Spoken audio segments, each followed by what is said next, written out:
Gerbiami konferencijos organizatoriai, dalyviai ir svečiai. Aš gal pradėsiu nuo bendrų dalykų, nuo moters vaidmens pasaulio istorijoje.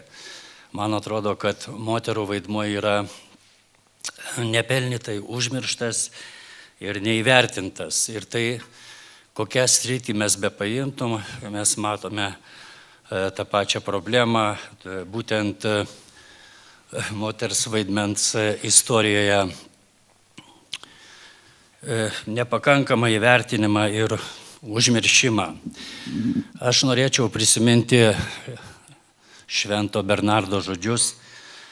Jis yra pasakęs, kad joks vyras negalėtų pasiekti tobulėjimo aukštumų be moters pagalbos.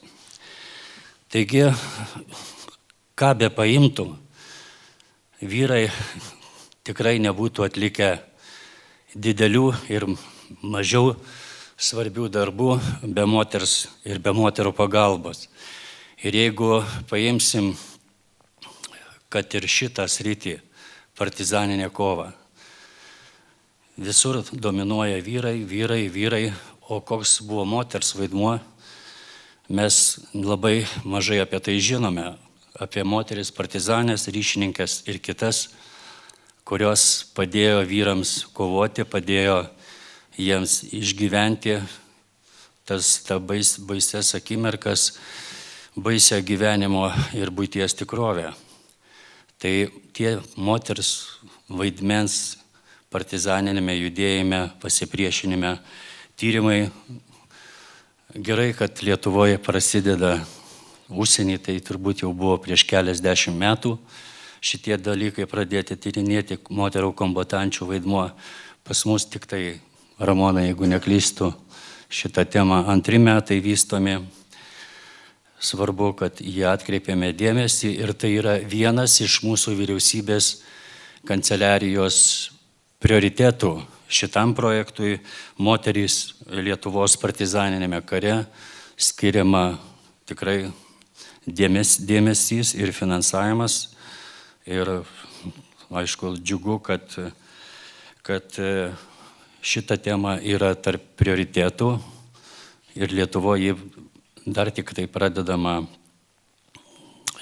taip išsamei analizuoti. Mes esame čia, kaip sakoma, Dzūkijos pačioj gilumoj, galima pasakyti taip, Leipalingio dvare.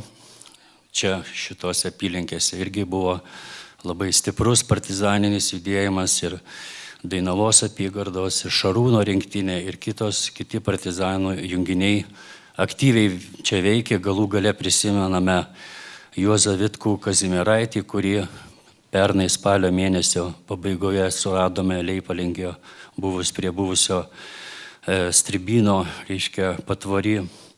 Tai tas žymus Dainavos ir visos pietų Lietuvos srities vadas buvo nesenai šitą savaitgalį iškilmingai palaidotas Vilniuje Antakalnio kapinėse. Ką dar norėčiau pasakyti, kad iš tikrųjų mes šitą temą mažai žinome. Aš pats žinau Neifaltinę Pušelę, kuri jau tapo Dzūkijos legenda, kuri žuvo tam garsiajame Kalniškės mūšyje. Bet kiek aš supratau iš tyrėjų, tai yra turbūt ne apie 170 moterų partizanių, kurios veikia būtent pietų Lietuvos srityje. Taigi sužinosime daugybę naujų faktų, daugybę naujų vardų, moteris, kurios buvo tikros partizanės, kurios žuvo kartu su vyrais. Ir manau, kad vyrams tai irgi buvo viena iš svarbiausių priežasčių, dėl ko kovoti. Tai yra kovoti ne tik dėl tėvynės, dėl laisvės, bet kovoti dėl savo moterų, dėl savo mylimų moterų, dėl žmonų, draugių, seserų. Ir kas dar svarbu, turbūt pasibaigus galbūt šitam tyrimui, labai svarbu nepaisant to, ar bus finansavimas, ar nebus, tęsti tą tyrimą. Ir, sakyčiau, dar viena labai užmiršta tema, svarbi yra partizanų motinos tema. Tai jeigu motinos buvo, kai kurios iš jų išaugino net kelis sūnus, kurie išėjo partizanus ir žuvo, tai įsivaizduokit, ką reiškia motinai toks dalykas, tokia tragedija. Manau, kad motinos partizanės fenomenas yra irgi būtina tyrinėti ir galbūt, Ramona, jūs tokį projektą pateiksit ateityje mūsų vyriausybės kanceliarijai. Taigi norėčiau palinkėti visiems tokio vaisingo darbo, įdomių pranešimų ir gerai praleisto laiko.